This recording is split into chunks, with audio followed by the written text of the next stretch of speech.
Bienvenidos a Negocios de otro planeta. El podcast de Miguel Ángel Ruiz. Aprende con el marciano emprendedor sobre negocios, marketing y ventas.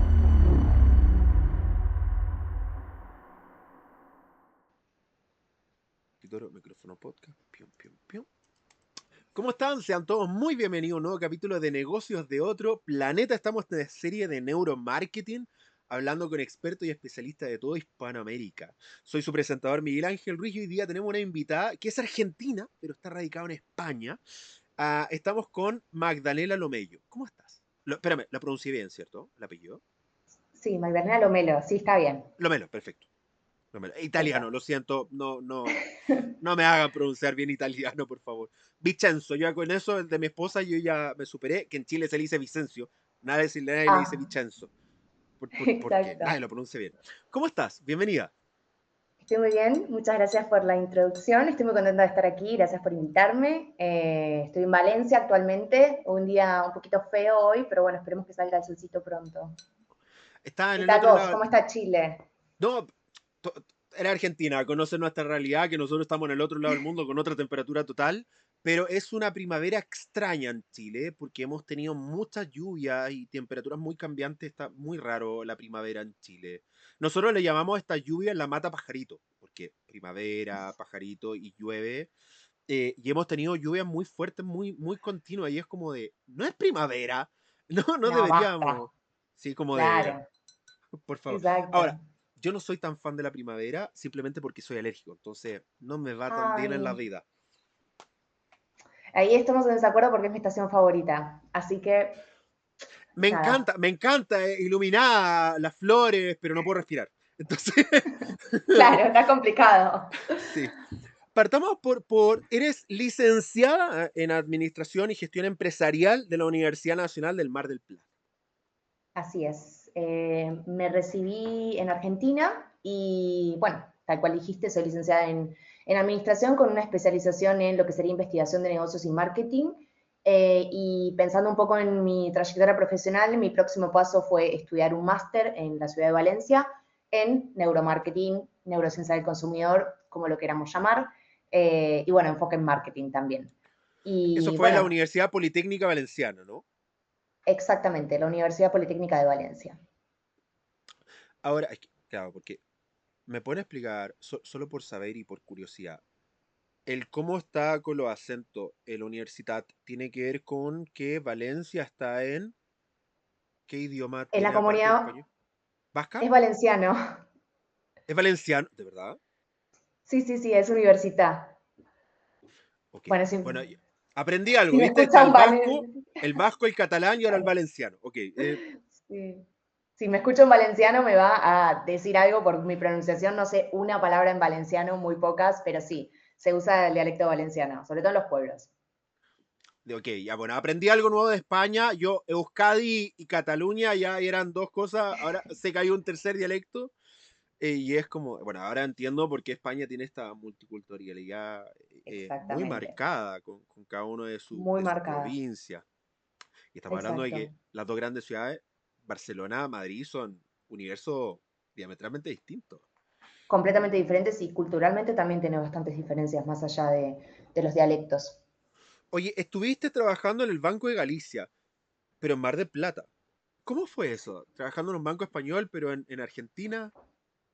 En realidad el nombre es un poco engañoso porque el Banco Galicia es únicamente argentino, no tiene sedes en ningún lugar más del mundo, a diferencia de, por ejemplo, el Banco Santander, que está presente en Argentina y está presente en España, BBVA lo mismo, etcétera. Pero sí, el Banco Galicia, bueno, fue una de mis, podría decirse, la primera experiencia profesional más grande que tuve. Antes he tenido trabajos previos también en pequeñas empresas, pero fue por ahí el primer paso profesional. No estaba relacionado con tema de investigación, pero creo que para mí particularmente fue un despertar, por así decirlo, porque yo estaba básicamente en atención al público y me daba cuenta, me empezó a llamar mucho la atención cómo las personas actuaban de formas tan diferentes, tenían reacciones tan diferentes y cómo se relacionaban también, no solamente entre personas, pero también con las máquinas, por ejemplo, de dinero, ¿no?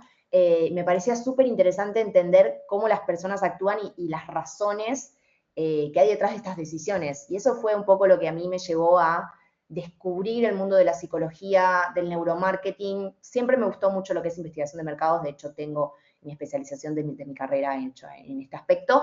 Pero bueno, esto era como ir un pasito un poquito más allá y entender un poco comportamiento inconsciente, ¿no? La razón de las decisiones.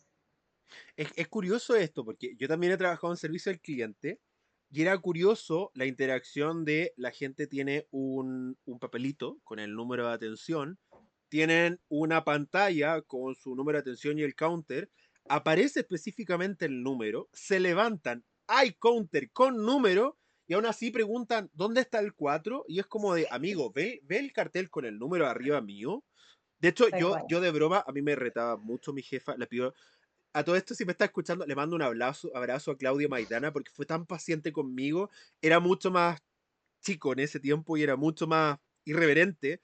Entonces ya cuando todos preguntaban cuál era el 4 y yo estaba bajo el 4 era como, ¿tú eres el 4? Y es como de, sí, parece que el 4 arriba, sí, parece, ¿no? Como que el Sí, 4 arriba dice que soy el 4 no sé, tú, como, claro, yo lo hacía de forma chistosa, pero no a todos le parecía divertido y después no, tenía no, no, reclamos. no.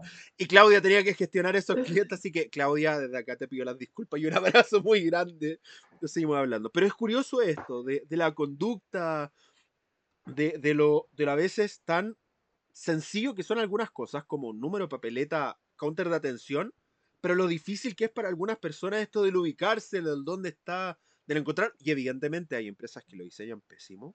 Y de verdad es como, mira, de verdad no encuentro el número. Sé que debe haber un número por algún lado, pero no lo veo. Mm, Y tiene sí. que ver con, creo que lo conversamos en el prepodcast, ¿no? Esto de, vamos como entrando de a poquito, pero esto de si haces me corriges si lo conversé o no contigo, eh, A ver. si haces un patio de comidas y la gente tiene que preguntar dónde está el baño, está mal diseñado.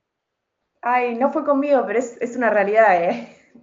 Ok, esto recuerde, en uno de los podcasts lo conversamos, pero esto de que si hago un cartel de acá está el baño y la gente gasta mucho tiempo de su vida preguntándole a alguien dónde está el baño, es que lo diseñaste mal, porque evidentemente, y tú dices, pero está el cartel ahí, sí, pero nadie lo ve, ¿sí? Entonces Tal cual, está, pero no está, ¿sí? tal Que es cual. como lo mismo de cuando alguien pone el precio y dice, ¿cuánto vale? Y es como, está el precio. Ok, Sí, el problema no es el consumidor, el problema es quien puso el precio, porque lo puso en un lugar que no es exacto. visible. Tal cual. Y eso creo que ahí está la gran diferencia entre las empresas que se diferencian por tener una buena experiencia de usuario y las empresas que no, porque al final son las que invierten en investigación, las que escuchan realmente cuáles son las necesidades de sus usuarios en cuanto al servicio o producto que ellos ofrecen y también lo que mencionas vos, instalaciones. Yo he trabajado en estudios aplicando eye tracking básicamente para entender cómo es el wayfinding, entender cómo las personas se manejan dentro de un entorno, cuáles son el tipo de direcciones que buscan, el tipo de señalización que al final termina siendo eficiente y cómo se sienten en el proceso. Entonces, una combinación de eye tracking o cualquier otro tipo de herramienta que estemos aplicando en este caso, con cualquier otro tipo de investigación cuantitativo o cualitativo, al final te pueden dar respuestas muy buenas sobre lo que es la experiencia de tu usuario y si vos ofreces una buena experiencia de usuario, no hay dudas de que vas a fidelizar a las personas que están involucradas ya con tu producto, con tu servicio y que vas a conseguir nuevos clientes, porque al final el boca a boca realmente es la mejor forma de tener mayor alcance. No hay con qué darle, por así decirle. Uno puede pagar publicidades, puede hacer el mejor SEO, puede tener la mejor estrategia de marketing, pero si no ofrecemos una buena experiencia de usuario que tenga un alto NPS, es decir, que yo lo quiera recomendar como consumidor a vos, a mi vecino, a cualquier persona, esos esfuerzos al final no sirven. Entonces, yo cuando pienso en todo lo que es estrategias de marketing, por así decirlo, para mí la experiencia de usuario es lo más importante y la investigación es lo más importante. Si nosotros no entendemos qué necesitan nuestros usuarios para ser felices y relacionarse mejor con nuestra empresa, todo el resto de nuestros esfuerzos no van a servir. Total, ¿de qué te sirve gastar 1 millón de euros en publicidad diciendo que tiene la mejor experiencia si cuando llego tengo una experiencia paupérrima? Y eso finalmente es como, mira, va a funcionar una vez, pero la segunda no. Y obviamente voy a comentar, oye, mi experiencia fue pésima, no vengan para acá. Y lo he dicho un montón de capítulos. En restaurantes, en tiendas, yo me guío por las notas de Google Maps y yo no Total. entro a un negocio que tenga menos de 4 estrellas. O sea, si tú tienes un negocio de 3.5 estrellas, no hay ninguna posibilidad que yo entre. Ninguna. Y eso tiene que ver un reflejo entre la experiencia, las notas que te ponen. Y alguien puede decir, oye, pero tuvo un pendejo que me puso una nota muy baja. Dale. De 100, 1. Por lo tanto, ese 1 se va a minimizar en el 100. Pero yo he visto locales que tienen un 5 de 1000 recomendaciones. ¿Cómo carajo mantienen un 5? Porque tiene una experiencia que tú miras. De hecho, al contrario, tú dices, yo necesito entrar a eso. Necesito entrar a un negocio que tiene un 5 en Google Maps con más de 1000 recomendaciones. Yo tengo, da lo mismo cuánto cueste, yo voy a entrar. Yo voy a entrar y quiero estar ahí porque ya vas con una expectativa altísima. No lo mismo con un 3.5, 3.9 y es como de, mira, si entro acá, voy a la vida, a la vida. Oye, también fuiste profesora asistenta en la misma universidad de Valencia en temas de marketing y neuromarketing.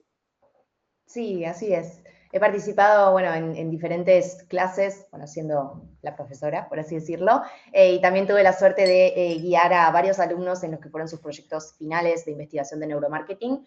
Realmente la docencia para mí es algo fundamental que disfruto mucho. He tenido también la posibilidad de participar en otras actividades que hicieron otras universidades, charlas, también alumnos, recientemente con temas de usabilidad y la aplicación de eye tracking en lo que sería experiencia de usuario.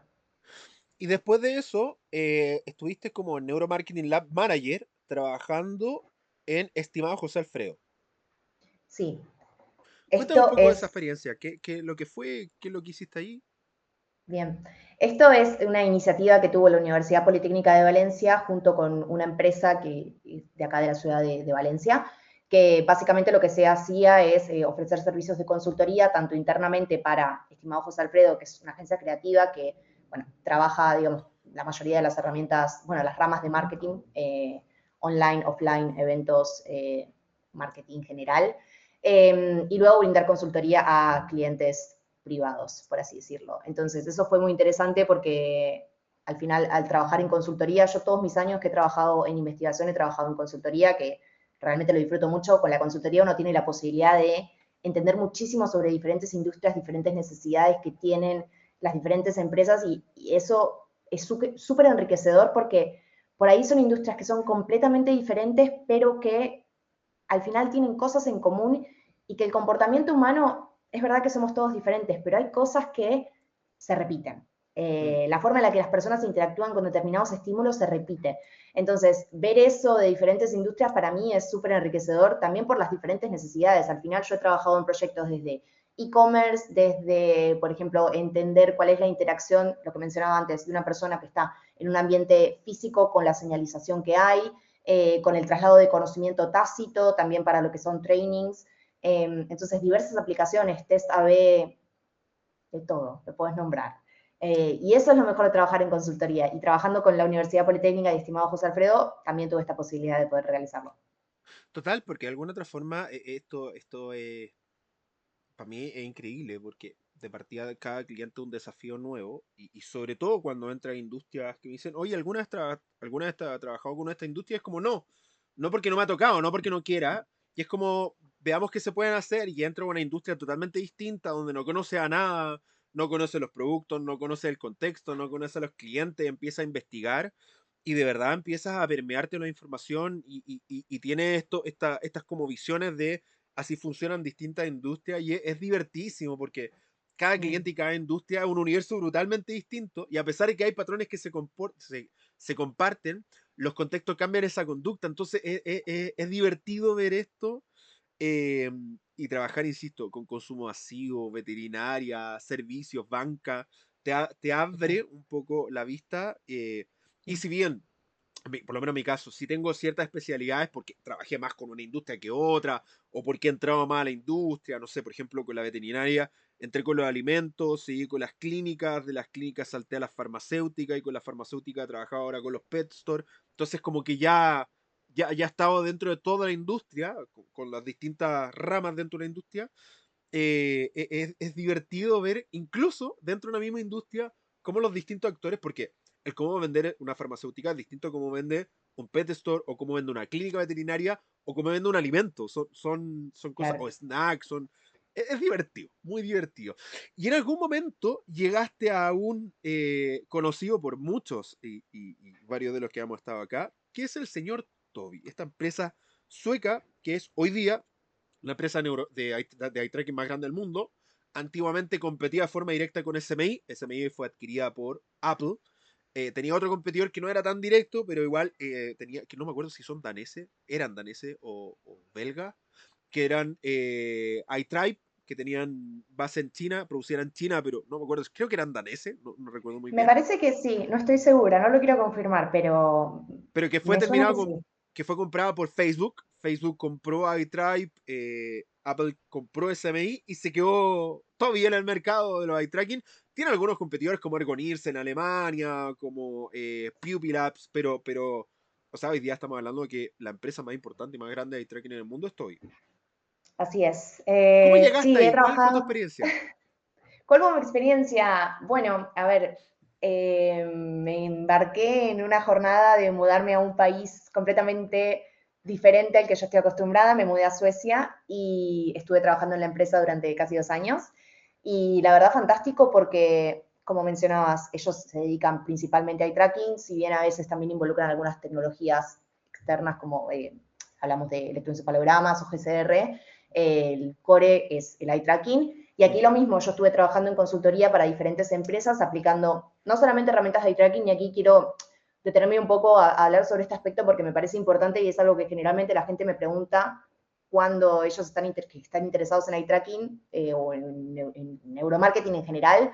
Para mí es importante también señalizar de que el neuromarketing de por sí no es simplemente entender cómo aplicar el eye tracking o el electroencefalograma o la GCR, sino que también viene acompañado de la investigación pura y dura, mm, cuantitativa, cualitativa y desk research de toda la vida. Entonces en Tobii básicamente era esto, aplicar todos mis conocimientos de investigación aplicando eye tracking. Y la verdad que fue una experiencia súper enriquecedora porque he trabajado con gente maravillosa y con un montón de empresas a nivel mundial, muy grandes, muy reconocidas, que bueno, que te permite eso, ¿no? Enriquecerte un poco a vos como persona, como profesional, y también creo que una cualidad importante que tenemos los investigadores y que tenemos todos en común es que somos personas curiosas, que nos gusta entender, que nos gusta aprender, que nos gusta escuchar. Me parece que es una, digamos, una característica que realmente uno tiene que tener porque al final uno después tiene que analizar, por ejemplo, entrevistas o ponerse a procesar datos de 200 encuestas o mismo trabajar con eye tracking y lo importante es eso, ¿no? Siempre alimentar como la curiosidad que uno puede tener, como alimentar ese niño interior que siempre hace las preguntas de por qué, por qué, por qué. Creo que eso es lo más importante. Así que la experiencia en Tobii genial, realmente es una empresa que, como mencionaste, es líder en el mercado, tienen un montón de tecnologías, un montón de dispositivos diferentes dependiendo de la necesidad. Y creo que también es importante recalcar que a medida que que va avanzando el tiempo, las empresas también se van adaptando a las nuevas necesidades. Entonces, por ejemplo, una de las últimas incorporaciones que realizó Tobii fue la compra de una empresa que ofrece un servicio de eye tracking con el teléfono móvil. Entonces, básicamente se pueden hacer estudios a nivel remoto, lo cual tiene un alcance muchísimo más amplio que si estuviéramos haciendo un estudio in situ. Y que permite obviamente que los costos al final sean más bajos, que también es cuando pensamos en el neuromarketing, creo que también hay una barrera de entrada bastante grande o un miedo también cuando se piensa en los costos. Que seamos realistas, al final son tecnologías que también hay que aplicar y que elevan lo que sería un costo de investigación. Digamos, si estamos haciendo, por ejemplo, un test de usabilidad básico. sí, esto no es nada barato, créanme que no es barato. Tener este tipo de cositas no, no es muy divertido.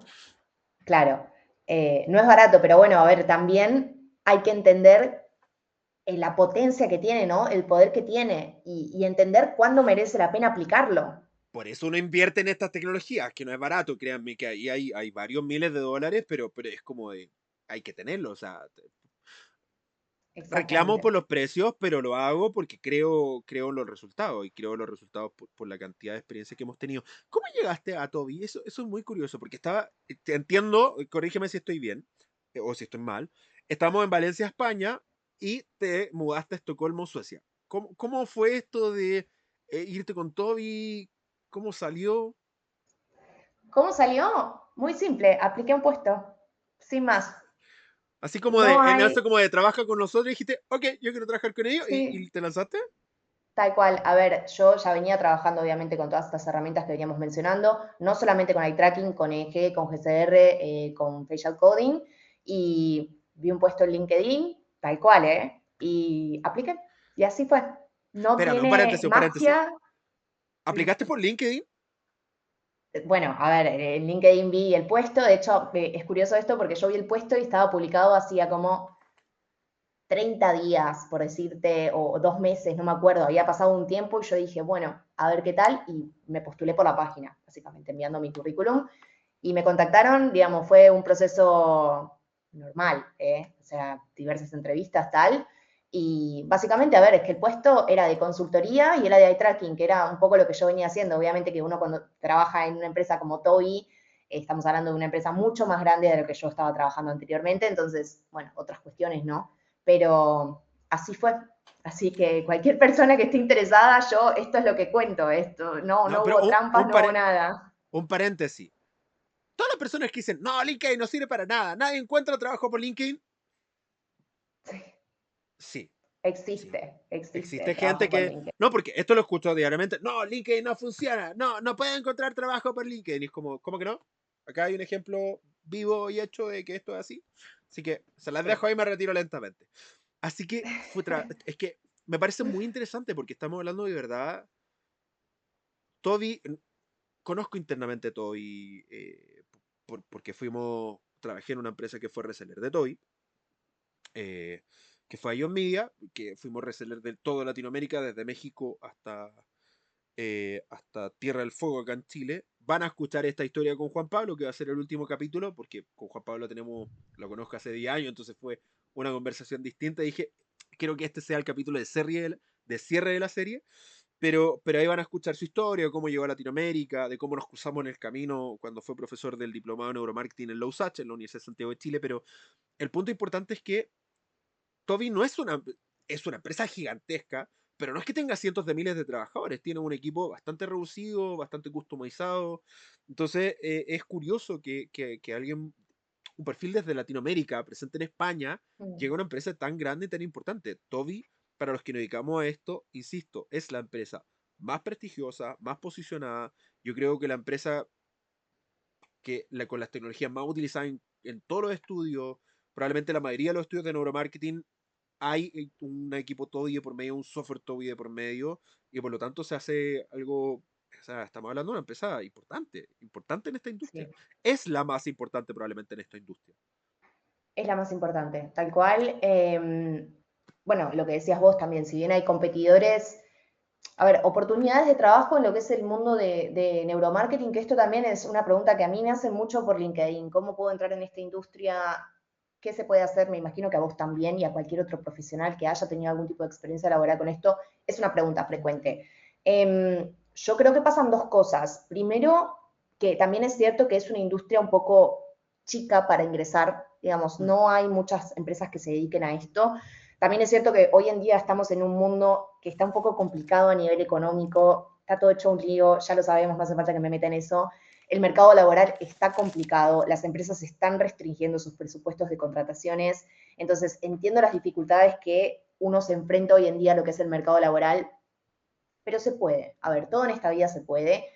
¿Qué hace falta? Hace falta aprender, primero que nada, y no es necesario, yo creo que para el neuromarketing, bueno, a ver, obviamente es importante e interesante si uno tiene la posibilidad de hacer, por ejemplo, un máster, porque puede tocar las tecnologías, puede empezar a probar un poquito. De hecho, esos fueron mis primeros Pero un pasos. paréntesis, no es necesario solo un máster, ¿ah? Por ejemplo, yo no hice un máster en la USACH, yo hice un diplomado y en el diplomado usamos las mismas tecnologías que en un máster. Y nosotros armamos, por ejemplo, un diplomado en la Universidad Católica Boliviana, aunque trabajamos con Real Life ahí por razones de que era un máster digital en todo Latinoamérica, entonces no teníamos esto de la presencialidad, pero utilizamos Real Life como plataforma de eye tracking, de eye tracking webcam base, y fue un diplomado, entonces solo la salvedad de que no necesariamente en un máster, solo tienen que estar seguros de que la universidad que presta tenga laboratorios o tenga acceso a las tecnologías, más que si es máster, curso Exacto. o diplomado, pero sí. Exactamente, exacto. A eso mismo me refería. A ver, yo, por ejemplo, mi primer encuentro con el neuromarketing fue por un curso que hice en pandemia, bueno, al inicio de la pandemia, de neuromarketing, creo que se llamaba así tal cual, en Coursera. Y eso es gratis. O sea, bueno, obviamente si uno quiere el diploma tiene que pagar, pero es un curso muy valioso porque al final te explica todas las bases del neuromarketing, te explica hay un montón de contenido de lo que es psicología, de cómo funciona el cerebro, que a ver, son cosas que si te gusta el neuromarketing te van a interesar. Entonces yo creo que los primeros pasos se pueden dar. Y luego, ¿qué recomiendo yo para entrar en esta industria? Es, si haces un diplomado, por ejemplo, lo que estabas mencionando tal cual, y esto para cualquier proyecto de investigación, no necesariamente de neuromarketing, si tenés la oportunidad de que tenés que hacer un trabajo final, por ejemplo, ese trabajo final, si vos lo orientás de forma tal que lo puedas luego presentar en la empresa que te interese, Mm. de forma tal de que hice este estudio o tuve estos resultados, me parece que no hay mejor forma de llamar la atención de una empresa que ofreciéndole realmente el valor que vos puedas a poder aportar después como profesional dentro de la empresa. Total. Eh, De hecho, no logré preguntarte. ¿Cómo se te cruzó el neuromarketing en el camino desde la investigación de mercado? ¿Fue específicamente este curso? Pero ¿cómo llegaste a esto de estabas buscando las nuevas tendencias de marketing? ¿Cómo se te cruzó propiamente tal? ¿Cómo fue?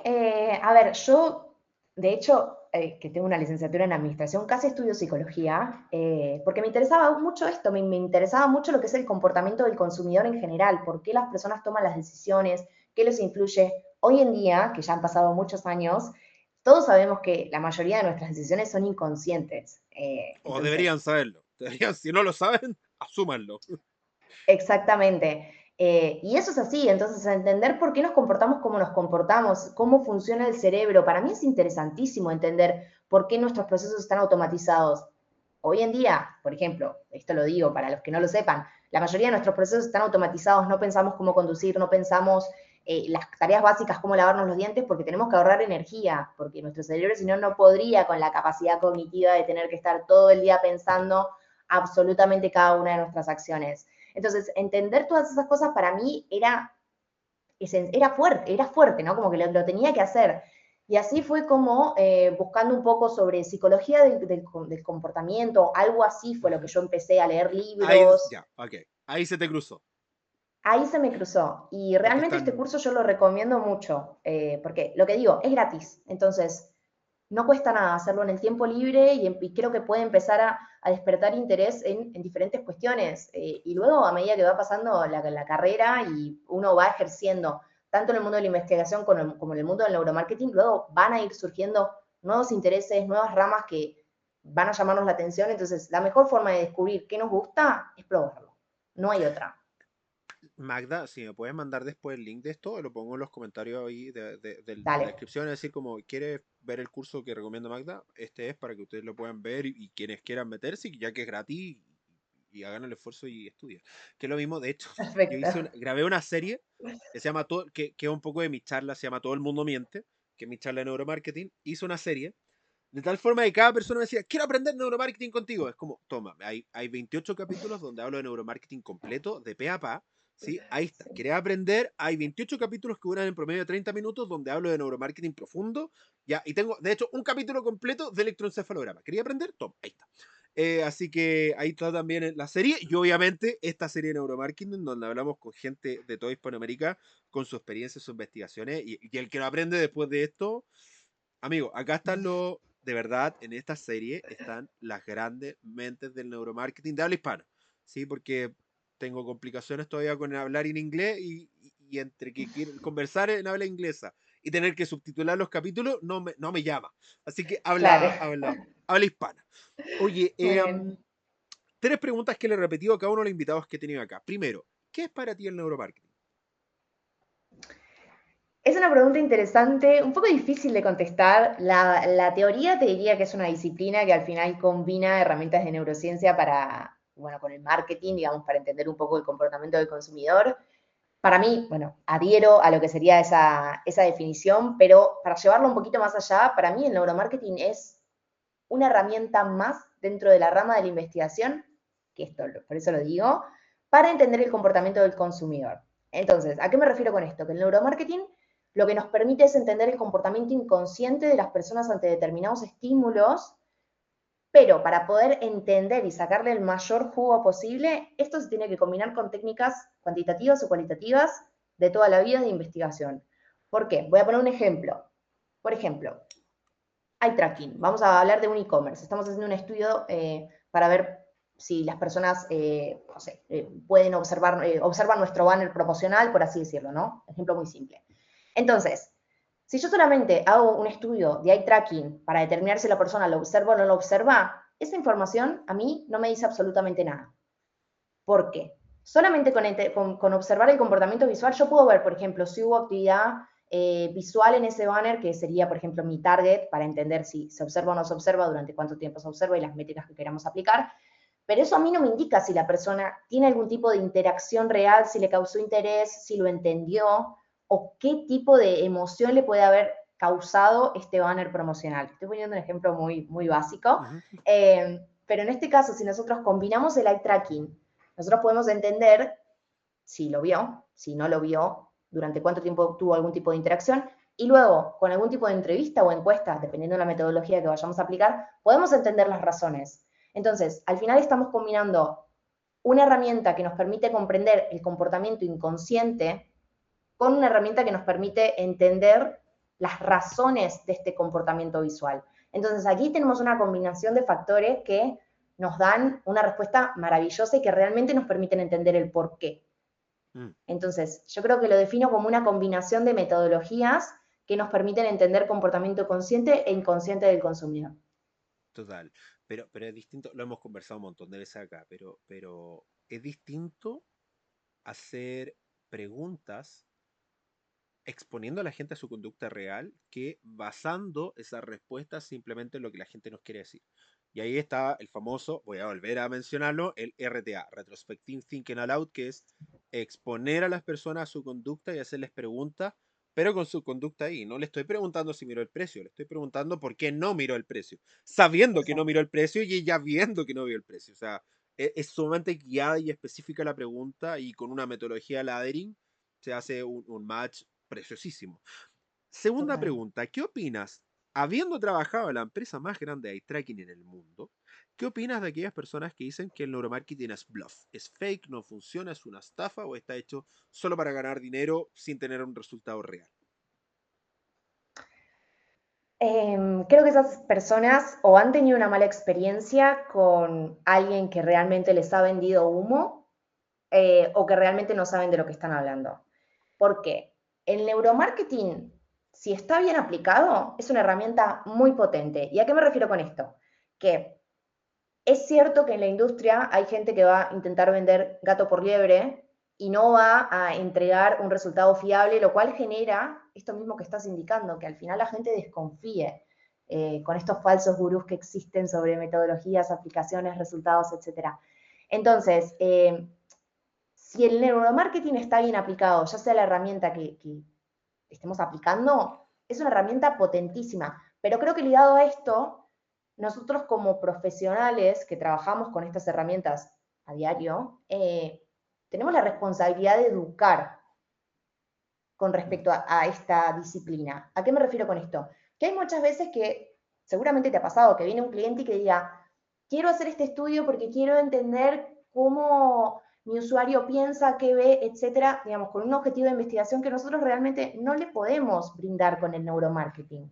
Entonces, nosotros creo que tenemos esa responsabilidad de educación y de honestidad y transparencia para con todos, es decir, con nuestros clientes, de decir, che, mira, me parece que esto por ahí sería mejor abordarlo de alguna otra forma o vamos a limitarlo un poco para ver cómo podemos involucrar la tecnología, pero no hacerle sentir o no intentar encajar la tecnología donde realmente no va, porque al final eso es lo que genera la desconfianza, creo yo. Al final, si les vamos a entregar datos sobre algo que no tiene ningún tipo de sentido, estamos generando una bola de desinformación que genera esto mismo, la desconfianza en general en la disciplina, cuando en realidad no es así. Entonces, A mí me pasa, que no sé si alguna está pasado en la vida, que ya dicen, quiero hacer un estudio de electroencefalograma sobre esto y es como de, ¿sabes lo que significa hacer un estudio de electro? ¿Tienes el presupuesto y el tiempo para hacer un estudio de electroencefalograma? A mí me encantaría. De hecho, yo puedo contar con los dedos de una mano y me sobran dedos en 10 años cuántos estudios con electroencefalograma he participado en mi vida. ¿Sí? Para que vean la cantidad de estudios, de la cantidad de tantos cientos de estudios que hemos hecho, puedo contar con mi mano las veces que hemos utilizado electroencefalograma debido a los tiempos. Argentina, yo sé que funciona algo distinto las campañas publicitarias porque conozco un poco la industria. Argentina, de hecho, la industria publicitaria argentina, Dios mío, tiene un nivel de factura. Yo me saco el sombrero ante la publicidad argentina. Es hermosa, está bien hecha, los insights, la bajada, la puesta en escena. Uno los mira y dice, los amo, los amo. Hay que decirlo, Porque sí. porque cuando uno conoce la industria por dentro, claro, se toman 3 meses para hacer una campaña, la piensan, la mastican, la rumian. Acá en 2 semanas hay que sacar la campaña y que en 2 semanas está lista y tiene que estar producida. Entonces, en 3 meses sí puedo hacer un estudio de electroencefalograma para medir una campaña. En 2 semanas, imposible. Entonces, la Total. realidad chilena, latinoamericana, de gran parte del mundo, de nuestras culturas, es que todo es para ayer y para ayer no puedo hacer un electroencefalograma. Un eye tracking, quizá, ¿sí? Sí. Y corriendo y presionando la muestra, pero a morir.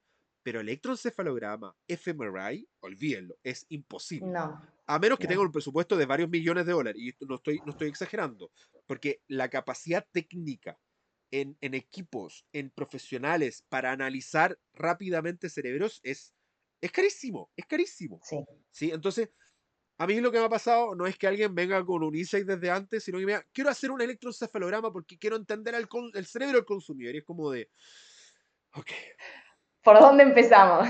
sí, Claro, ¿cómo te lo explico? sí puedo, pero no vas a querer. Te explico las razones. Es caro, es lento, se demora. Yo siempre hago esta máxima para que la gente entienda. Mi neurocientífico Hernandía se demora una jornada de trabajo, con el cual no trabajo hace mucho tiempo, pero lo aprecio muchísimo porque fue mi profesor de neurofisiología por lo demás, y después trabajamos juntos. El neurofisiólogo me dice, me demoro una jornada de trabajo en analizar un cerebro. Claro. Entonces, si tengo una muestra de 30 personas, son 30 jornadas de trabajo para analizar 30 cerebros, perfecto. Y de otros 15 días para tener conducta grupal. O sea, 45 días hábiles para hacer un estudio. De ahí para arriba, ¿sí? Sí, sí, sí. Cuando a mí me entrenó, yo me demoraba de 2 a 3 días. Claro, Y era como, obvio. yo miraba y decía, ¿cómo carajo te demoráis una jornada de trabajo? Y yo estaba estresadísimo y llevaba un cerebro. Y mi cerebro ya estaba que reventaba limpiando artefactos y Todo. diciendo como, espérame, ¿esto es un artefacto? ¿Es Blin? ¿Qué es esto? Y nada me dice, y aplicando los filtros, los protocolos, y uno miraba así como de, lo hacía parecer tan fácil, y uno miraba y hacía como Sí, de, sí, sí.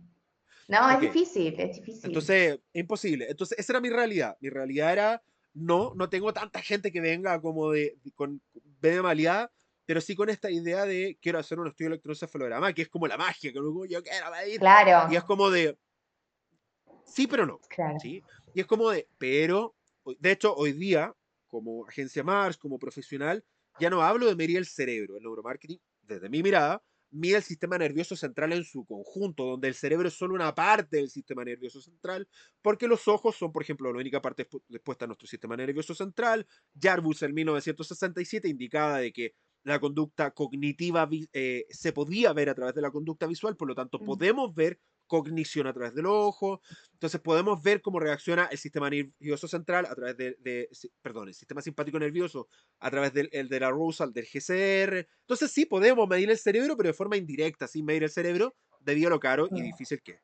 Entonces hoy día Tal cual. hablamos del sistema nervioso central, donde el cerebro es solo una parte de este sistema nervioso en su conjunto. Tercera pregunta. ¿Cómo un empresario podría utilizar el neuromarketing en su negocio para mejorar la performance de su marketing, de su experiencia, etcétera?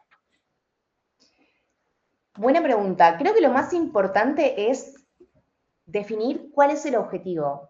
Es decir, tal como lo que mencionábamos antes, hay que también entender cuál es la necesidad que tiene el negocio actualmente y qué se puede aplicar y cuándo merece la pena aplicarlo. Porque lo que mencionábamos, a ver, aplicaciones tienen muchísimo, o sea, lo que queramos hacer lo podamos hacer, pero hay que manejar las expectativas del cliente porque muchas veces nos pasa que ellos tienen expectativas, sobre todo con el electroencefalograma, que ahora que hiciste referencia a justamente este ejemplo, a mí me parece curioso que las personas tienen como una expectativa con respecto al neuromarketing que vamos a poder leerle la mente a los consumidores y entender absolutamente todo sobre su comportamiento. Mismo con el eye tracking, que si hacemos un estudio de eye tracking vamos a entender cómo nuestra página web va a tener la mejor tasa de conversión posible.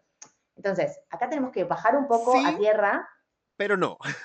Claro, exactamente. Hay que bajar a tierra cuáles son las necesidades que tiene la empresa. Por ejemplo, si nuevamente hablamos de un e-commerce, ¿no? Que tiene un objetivo de rediseño, por decirlo así. Entonces estamos trabajando en prototipos y tenemos 2 prototipos que podrían llegar a ser viables. Tranquilamente podemos hacer un test A/B aplicando eye tracking y cualquier otro tipo de metodología de investigación para entender los porqués, como mencionábamos anteriormente. Y ahí es una aplicación buenísima, fácil, por así decirlo, porque no tiene una complejidad altísima, se puede realizar de forma rápida, no necesitamos una cantidad exhaustiva de usuarios al final porque estamos analizando solamente 2 estímulos. Entonces es algo que es viable. Ahora, si viene un empresario y me dice, quiero que con un estudio de tracking me digas cuáles son todos los factores que yo tengo que mejorar en mi página web para que la tasa de conversión sea más alta. Yo te voy a contestar que eso no se puede hacer. O sea, podemos dividirlo por partes, podemos hacer varios estudios, podemos complementarlo con otras tecnologías, con test de usabilidad, por ejemplo, y ahí vamos a poder acercarnos un poco a ver cómo podemos mejorar la página web. Pero yo con un simple estudio de eye tracking, o mismo aplicando EEG, por ejemplo, la EEG en este caso, a mí no me diría nada en un estudio de usabilidad. Entonces, tenemos que entender cuáles son los beneficios y las limitaciones de cada una de las herramientas y cómo se adaptan, es decir, cómo nuestros objetivos pueden ser alimentados con herramientas de eye tracking o de EEG o de cualquier herramienta de neuromarketing. No intentar empujar las herramientas de neuromarketing para que encajen dentro de nuestro objetivo de investigación. Creo que el ejercicio tiene que ser al revés, plantear los objetivos que nosotros tenemos dentro de nuestra empresa y ver si las herramientas de neuromarketing pueden llegar a ayudarnos a alcanzar estos objetivos de una forma más efectiva. Total, cuando uno quiere medir todo, termina midiendo nada. Así como de, quiero medir mi web. Exactamente. Y es como de, No, amigos, sin un objetivo podría encontrar algo, pero es suerte. O sea, si encuentro algo es suerte, no es porque la metodología te lo permita. De hecho, en usabilidad, creo que Magdalena comparte esto brutalmente, nosotros trabajamos por tareas, hacer una tarea en la página web. Y mido cuán fácil o difícil es hacer la tarea. La tarea puede ser suscríbete, puede ser llena el formulario de contacto, puede ser compra X producto. Y de alguna otra forma veo cuán fácil o cuán difícil es siendo la tarea de encontrar el formulario, de encontrar el contacto, de rellenar el formulario, de encontrar de cómo escaneo la página buscando un producto. Pero el medir por medir, de hecho, nosotros tenemos tareas y en un estudio no damos más de 3 tareas porque nadie hace más de 3 tareas en no, una página web.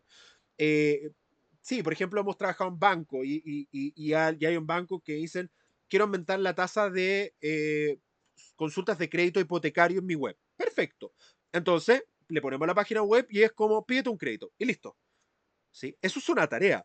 Se ve súper superfluo, pero no, porque voy a ver cómo la gente entra al sitio web, busca el simulador de crédito, simula el crédito, cuánto se demora en encontrarlo, qué tan fácil es encontrar el simulador o no, cuáles son las estrategias de búsqueda, cuáles son las fricciones, en dónde la gente se queda pegada, así como si tuviera un ictus, y es como de, porque no sabe dónde ir, no hay patrones de confusión, pero en base a una tarea.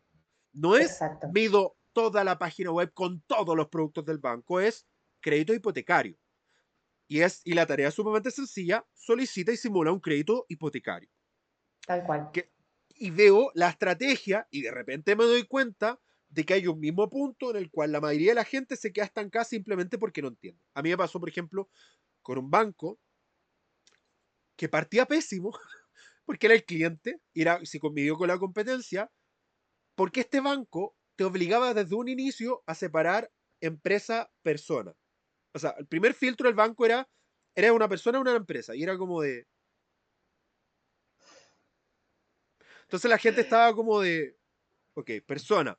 Y la forma en que tenían agrupados los créditos, porque el crédito lo tenían préstamo o en créditos. Entonces tú tenías que abrir Ah, crédito y tenía crédito de consumo, crédito automotriz, crédito. Y en el otro, tú entrabas y decía crédito hipotecario. Entonces era como, claro, entro, clic, simulo y listo. Y en la del cliente tenía que persona, empresa y después créditos y ahí estaba consumo. Entonces uno mira, estudiantil. Y uno miraba hacia como de, ok, la forma y división de esto era más compleja y por lo tanto se hacía más estresante, la gente empezaba a mirar por todos lados, porque decía, ok, sí, el crédito hipotecario es un crédito, pero ¿habrá un botón directo de simular tu crédito hipotecario o tengo que hacer clic en crédito? Entonces, pero uno mira este patrón y dice, mira, se puede rediseñar en base a eso, pero con una tarea. Exactamente. No midiendo todo, porque si quiero medir todo, termino no encontrando nada, diciendo como, mira, así la gente mira tu web. ¿Y de qué me sirve? Ni la menor idea, ojalá te sirva No. en algo. Oye, hablando de tu experiencia, a mí me parece tremendo esto de la usabilidad de los espacios. Sé que Toby tiene varios estudios en aeropuertos de lo fácil o difícil que es encontrar un gate o un counter. Por favor, hagan este estudio en el aeropuerto Arturo Mario Benítez de Chile, por favor. Dios mío, ¿cómo está tan mal hecho con...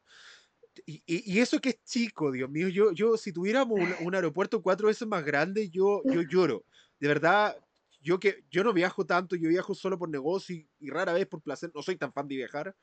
Entro a ese aeropuerto y estoy como, ¿cuál es el gate? Es un De hecho, yo, desastre. yo, yo llego a preguntarle al guardia. Mi cerebro es como, ¿dónde está el gate 7? Allá, arriba, abajo, arriba, perfecto. Yo no miro yo ya no busco porque empezar a mirar es como de, ok, pero ¿cuál es su experiencia con respecto a eso? ¿Qué consejo le puede dar, por ejemplo, a un emprendedor que tiene que diseñar una tienda, que tiene que...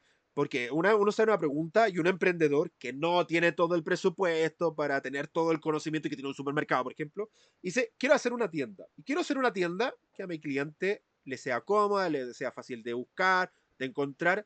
¿Cuáles consejos, primero, tu experiencia en esto y cuáles consejos le podría dar a un empresario?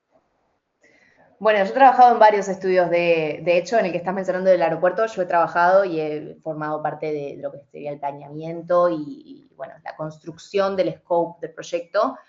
Eh, Creo que lo más importante, pensando en lo que decís vos, un emprendedor que no tiene todos los recursos. Pero un Somos una... paréntesis, solo hacer una salvedad.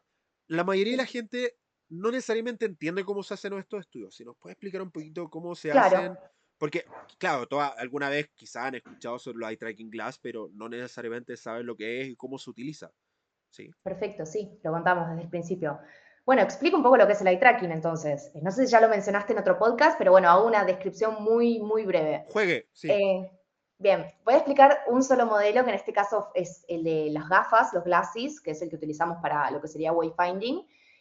Básicamente son unas gafas que, como si fueran unas gafitas normales, que dentro tienen unas luces infrarrojas que lo que hacen es ayudar a iluminar el ojo junto con unas cámaras que hacen que se detecte la pupila para poder hacer un seguimiento visual. Eso sería de la parte interna y en la parte externa tienen una cámara que graba el exterior. Entonces, esto nos permite que nosotros con otro Y dispositivo, aparte audio. Sí, eso audio también. también Sí, sí. o sea, graba Eh, video y audio. Perfecto.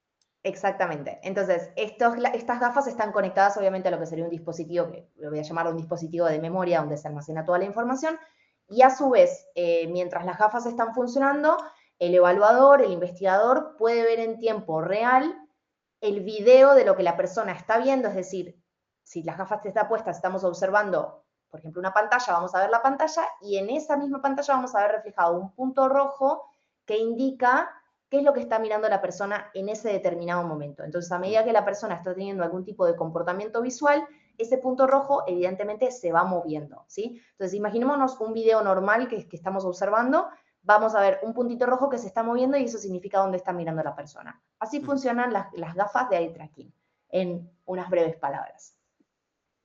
Bien, entonces, si volvemos un poco a tu pregunta con respecto a lo que serían estos proyectos de wayfinding, básicamente entender un poco cómo es el recorrido de una persona dentro de un espacio, para lo que es el planteamiento de una investigación así, nuevamente nos remontamos a cuáles son los objetivos. En este caso, el aeropuerto, básicamente, este caso lo pueden encontrar en la página de Toby, yo no voy a mencionar nada que no esté ya de público conocimiento.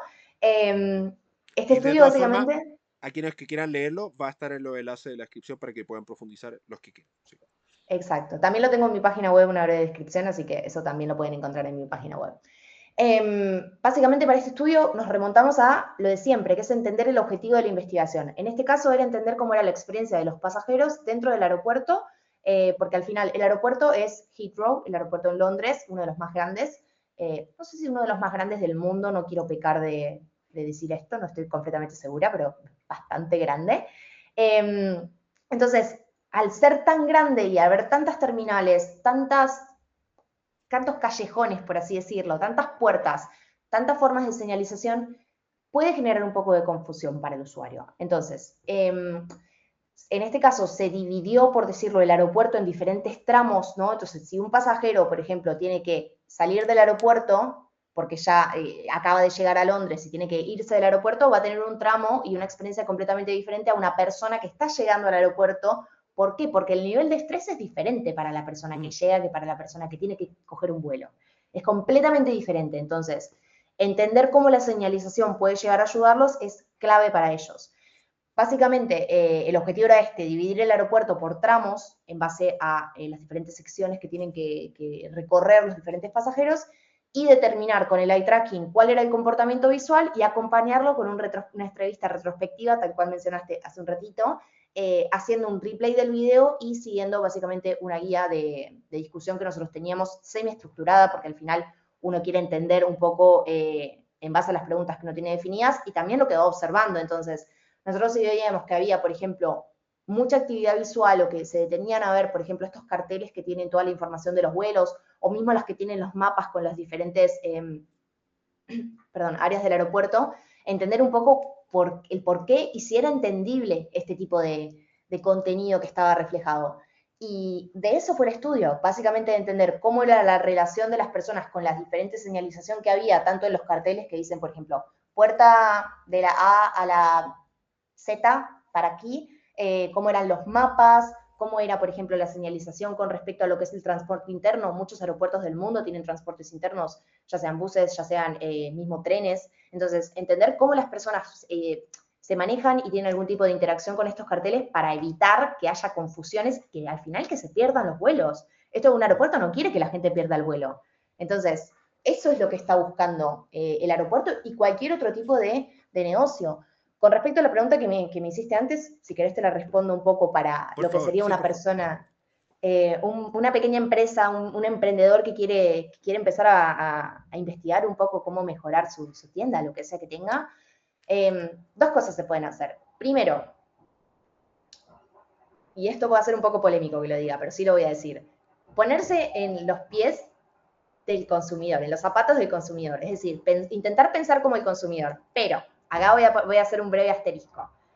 Esto es un buen ejercicio que se puede hacer simplemente para empezar a indagar un poco sobre las cuestiones que uno debería llegar a tener en cuenta. Es decir, si yo soy un usuario y tengo, por ejemplo, o soy un empresario que quiere poner una zapatería, por decirlo, ¿qué le recomiendo yo a esta persona? Que vaya a otra zapatería y que vea cómo se siente en esa zapatería, qué hace bien, qué no hace bien, qué me gustaría replicar en mi tienda, obviamente poniéndole mi toque personal, ¿no? Pero qué tipo de herramientas puedo obtener yo y copiar de aquí y qué puedo no copiar, si soy una persona que no tiene ningún tipo de recursos.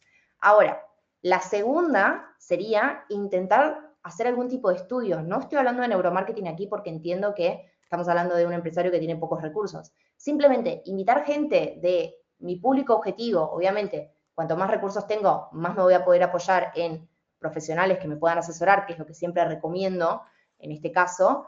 Intentar reclutar personas que sean dentro de nuestro público objetivo para ver cuáles son la interacción que pueden llegar a tener estas personas, las expectativas que pueden llegar a tener con respecto a lo que sería nuestra tienda, nuestro producto o servicio. Y en tercer nivel, ya sí diría, si tenemos el presupuesto para hacer algún tipo de análisis de estudio aplicando neurociencia, adelante. Pero cuanto menos recursos tenemos, más inteligentes tenemos que ser con las cosas que podemos hacer. El neuromarketing es una herramienta potentísima, pero tiene sus limitaciones, entonces hay que entenderlo todo en conjunto para poder decidir de una forma que sea eficiente. Total, una recomendación que yo le hago es poner cámara. No tienen que ser las mejores cámaras del mundo. Una cámara webcam 4K. Normalmente los espacios de las tiendas son pequeños y por lo tanto poner 4 cámaras en cada esquina y ver cómo la gente pasea es una muy buena forma. Y le hago una salvedad, por favor, pongan un cartelito, estamos grabando para entender cómo la gente Sí. se mueve. No lo haga de forma incógnita, hágalo público. La gente no se va a asustar como de, me están manipulando, no, es como quiero ver cómo la gente se mueva y se van a encontrar con cosas de cómo la gente entra, cómo se mueve, qué tan fácil es utilizar, mucho poder de observaciones. Cuando no hay presupuesto, la observación es básica. De hecho, uno de los consejos que Total. siempre le digo a los emprendedores cuando dicen, quiero saber si las pastas artesanales se venden o no. ándate a un pasillo de pastas de un supermercado, habla con el guardia antes porque si no te van a sacar. No es que no me haya pasado, ¿no? Pero se lo dejo ahí. Habla con el guardia y dile, hola amigo, soy emprendedor, quiero estar una hora en este pasillo, no quiero robar nada, solo quiero... A ver. Y ve a las pastas, identifica dónde están las pastas artesanales, de las pastas comerciales, y ve cuánta gente entra al pasillo, cuánta gente ve pasta, y de ese total de gente que entra y ve pasta, cuánto ve pasta artesanal. Entonces tú puedes decir, en una hora pasaron 1000 personas, 900 se vieron pasta, 300 vieron pastas artesanales. Y de las que compraron, estas son las marcas. Y por lo tanto, en una Exacto, hora tiene un estudio observacional de tal cantidad de cual. personas que pasan, cantidad de personas que compran, precio y promedio que compran. Y listo. O sea, sin tener que necesariamente poner un eye tracking en una góndola y hacer toda la parafernalia, Claro. tú puedes ver conductas del consumo porque y ahí hablamos de la economía conductual. El neuromarketing funciona muy bien, pero es caro, pero la economía conductual que tiene que ver con la medición de la conducta propiamente tal, más que de la cognición, también nos ayuda a Mm, entender porque es más fácil entender la conducta de las personas que el proceso de cognición de la conducta. Y hago esta salvedad. Uno puede observar ciertas conductas y si hago A, obtengo B. No entiendo por qué, pero funciona, que es distinto a entender por qué A provoca B en el cerebro de las personas. Son dos cosas distintas. Lo primero tiene que ver con lo mm, conductual y lo segundo tiene que ver con lo cognitivo. Y con lo cognitivo total. nos está yendo muy mal porque no sabemos muy bien cómo funciona nuestro cerebro. Te lo dice No, gente que trabaja en esto. O sea, hablen con neurocientíficos de todos los niveles, psiquiatra, PhD, postdoctores, y le van a explicar que sabemos muy poquito de nuestro muy cerebro. Y entre poquito. más lo investigamos, nos damos cuenta que sabemos aún menos. Menos, tal cual, tal cual. Sí, sí, sí, es así. Oye, ¿y qué consejos tú les podrías dar? Sé que nosotros, los expertos en neuromarketing, somos reacios a hacer tips y generalidades, pero ¿qué consejos les podrías dar de tu experiencia y tu participación en varios estudios de webfinding a las personas para su tienda, por ejemplo, o algunas cosas que sean más o menos transversales, que sean icónicas, cosas que ayudan a las personas a encontrar, por ejemplo, carteles, que es una de las cosas que más nos cuesta a los emprendedores que miran nuestros carteles, nuestros precios, etcétera, los nombres de los pasillos, etcétera? ¿En tiendas decís? Entienda, sí, entiendo. Pensando siempre en tienda, porque es más fácil, porque en digital ya hay mucho contenido. Pero Sí, hacer una tienda, contenido de cómo montar una tienda, no abundan en internet. Consejos de cómo no, montar una página web, cuán muchísimos. más, cuán menos, bueno, malo, pero una tienda física. Mm. ¿Cómo hacer una tienda física y montarla? Poquísimo. Mirá, uno de los estudios que hice, no el del aeropuerto, esto es una tienda de productos, una de las cosas que nos dimos cuenta era que los carteles que están, puede ser una obviedad esto para algunos, para otros no, las góndolas generalmente no llegan a alcanzar, digamos, la totalidad del espacio verticalmente, hay un espacio siempre libre. Los carteles que están colocados colgando del techo en este tipo de espacios son los más efectivos para que las personas puedan entender dónde están los productos que están buscando. Eso es lo primero. Luego, los colores. Ahora, los colores, siempre y cuando haya una diferenciación clara y no abunden los colores. Tampoco queremos tener un arcoíris que distraiga completamente a nuestros compradores dentro de nuestra tienda. Entonces, no sé, por ejemplo, estamos hablando de lácteos, perfecto que lo relacionen con un color azul. Si estamos hablando de ofertas, perfecto que lo relacionen con un color rojo. Al final, esto de la psicología del color también es muy efectivo y son pautas que se pueden seguir y que realmente tienen un impacto muy positivo. Verde, verdura, es como más o menos. Exactamente, estas cosas, estas cosas. Algo que me parece muy interesante también es que, por ejemplo, los productos que están expuestos, por ejemplo, ¿viste cuando hay dos góndolas y en el medio hay como una isla con productos? Estos, si no los señalizamos de ninguna forma, es decir, simplemente dejamos los productos así, no ponemos ningún tipo de cartel de oferta ni nada de todo esto, son completamente pasados de largo, por así decirlo. No se observan, no hay generalmente mucho nivel de interacción. Ahora, si ponemos algún tipo de cartel que indique qué estamos teniendo o algún tipo de figura, alguna cosita así que llame un poquito más la atención, eleva muchísimo el nivel de atención y de interacción en los productos que estemos exponiendo en estos sectores. Luego, esto es básico, creo que esto sí está disponible en Internet, mucha gente lo sabe, los productos que están a nivel visual siempre van a ser los que reciban mayor atención en las góndolas Y esto es interesante porque cuando estamos hablando, por ejemplo, de esto, de la altura de las góndolas, no es lo mismo, estamos haciendo un estudio en China, que la gente es más bajita, estamos haciendo un estudio en Dinamarca, Alemania. que la gente es mucho más alta, exactamente. Entonces, esto atento, también tenemos que prestar atención a lo que es la cultura. Lo mismo, yo lo que estoy diciendo es, no estoy hablando, por ejemplo, de las culturas asiáticas, porque no tengo ni idea de la cultura asiática, entonces no sé si los mismos colores son los que ellos seguirían. Entonces, también eso es importante, las cuestiones culturales. ¿Qué más te puedo decir? Imágenes. Las imágenes, generalmente cuando hay fotos, es decir, fotos de personas haciendo determinada cosa, son bastante, se pasan un poco de largo. Entonces, es mejor presentar la información, digamos, de forma concisa. Es decir, si tenemos un cartel que diga, no sé, esta sección de ropa femenina, punto. Generalmente las imágenes se tienden a pasar un poco de largo. Podemos, obviamente, acompañar con una, pero no relegar, digamos, toda la información con respecto a que esa sección es femenina en una foto, porque esto puede ser pasado de largo y puede haber problemas en lo que sería la navegación dentro del espacio. Y luego con respecto a los precios, a ver, generalmente los precios en todas las tiendas se muestran de la misma forma. Ya sabemos que los carteles de oferta rojos son los más efectivos, eso ya lo sabemos. Con los precios no hay mucho más para decir. Lo que sí es que, por ejemplo, sí he notado muchos estudios que cuando los precios están salidos para afuera, como estos cartelitos que salen un poquito de la góndola, esos ni se miran. O sea, el precio que esté chato, donde se espera ver, y es la forma más eficiente de mostrarlo. A veces lo más simple es lo más eficiente, lo más efectivo, no hay mucha vuelta que darle. A veces queremos rompernos la cabeza con cuestiones de diseño y al final lo que funciona es lo básico.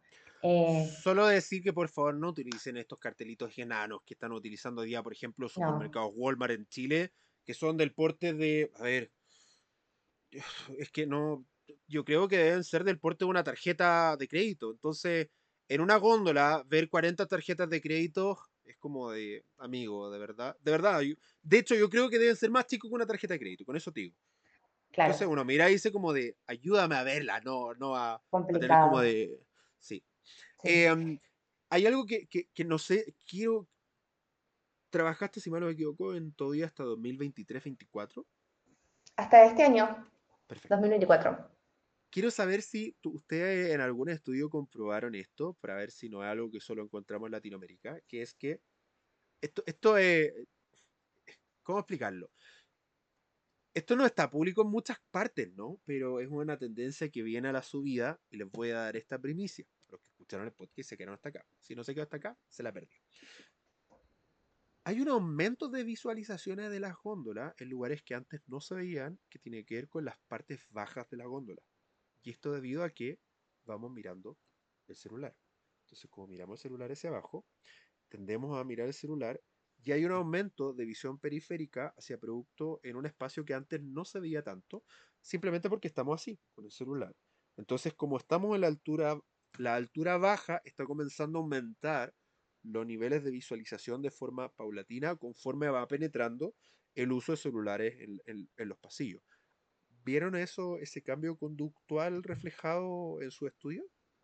Yo no lo he visto en ningún estudio, pero sé de lo que estás hablando, lo he leído y tiene todo el sentido del mundo. A ver, también en un ambiente de estudio, una persona generalmente no está con el móvil, entonces es difícil a menos que les digas, hace un comportamiento completamente normal, puedes usar el móvil, pero bueno, hay limitaciones porque a veces cuando se usa el móvil hay información que no puede quedar grabada. No, pero Entonces, espérame, en Europa no usan el móvil porque nosotros le decíamos con Chopper, señora, le explicábamos directamente, señora, esto tiene cámara, tiene audio, no tenga conversaciones privadas en su chat de WhatsApp o de su teléfono porque las vamos a ver y no queremos verlas. Por favor, trate de no hacerlo. A los 5 primeros minutos, nosotros le llamamos efecto de reality. Los primeros vuelta. 5 minutos, la gente se comporta como me Sí, están grabando. 5 minutos después, la gente se tira gases, dice garabato, mira su celular, se le olvida que está siendo grabado y uno está como de, señora, señora, la sí, estamos sí, sí, sí, grabando, sí. no mire su Sí. celular. De hecho, yo recuerdo esto como si fuera ayer. Había una señora, ay, después me van a funar después de esto, pero había una señora que estaba en el supermercado y que miró su chat de WhatsApp y el chat de WhatsApp se llamaba Las Perversas. Ay, Y yo le tuve que recoger el eye tracking glide y fue como de, tengo miedo. Tengo claro. miedo. Como de, pásame el glass, por favor, y manténgase a 1 metro mío.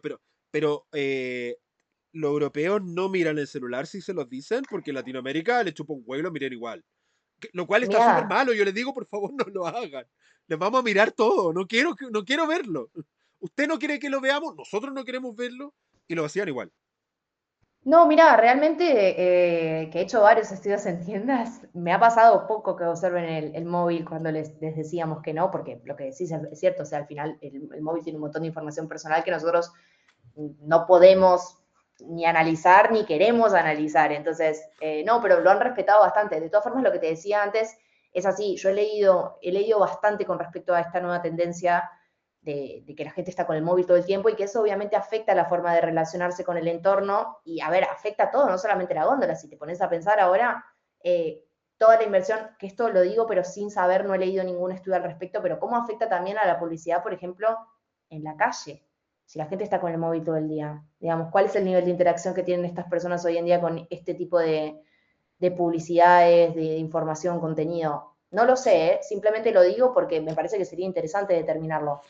Nosotros lo determinamos en Chile en un estudio del 2022, no, 2018-19, con una gran tienda, o sea, con un gran empresa de consumo masivo.